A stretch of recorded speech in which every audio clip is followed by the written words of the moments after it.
...6 Şubat depreminde çok büyük sıkıntılar yaşadık. İnsanlarımıza yardımcı olmaya çalıştık. Cesetlerle o gün bugündür gerçekten çok büyük üzüntü yaşıyoruz. İnsanlarımıza yardımcı olmak için elimizden geleni yapıyoruz. Ama bu tür işlerde çalışıyoruz. Çok riskli, çok sıkıntılı işler. Tozu var, toprağı var bunun. İşte insanlarımıza zarar gelmesin diye elimizden geleni yapıyoruz. Bu gördüğünüz şu an yıktığımız binanın yan tarafında sağlam bina var. Ona zarar vermemek için elimizden gelen bütün çabaları gösteriyoruz. İster istemez insanlarımız rahatsız oluyor. Bunun tozu çok büyük sıkıntılar yaratıyor.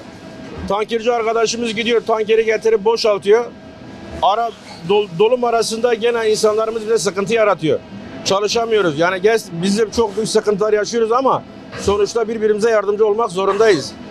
Bu Adıyaman ilimizi kalkındırmak için elimizden gelen bütün çabaları göstermek zorundayız.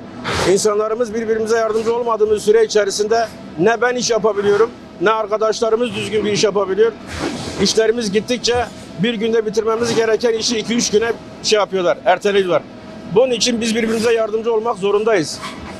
Ama öbür türlü riskimiz çok büyük. Görüyorsunuz yan taraftaki bina sağlam, bir sonraki bina o da yıkılacak ama biz aradaki binayı yıktığımız zaman çok büyük sıkıntılar yaşıyoruz.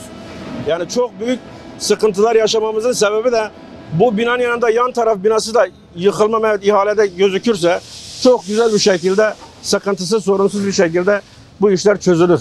Yani elimizden gelmeyi yapmaya çalışıyoruz ama bu kadarını yapabiliyoruz. Bu yıkım bu gidişle bence bir yıl daha sürer.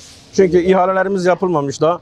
Bu ayın 30'unda ihalesi vardı bu şehir merkezinin birinci etapın. Da birinci etap var, ikinci etap var, üçüncü etap diyorlar. Yani projelere göre ona göre devam ediyorlar. Yerinde dönüşümler de bize çok sıkıntı yaratıyor. Aralarda çok riskli binalarımız var. Giriyoruz araya. İster istemez zarar vermemek için elimizden geleni yapıyoruz ama duvarıdır, işte kolunudur, kirişidir. Yani ister istemez zarar da görüyor insanlar.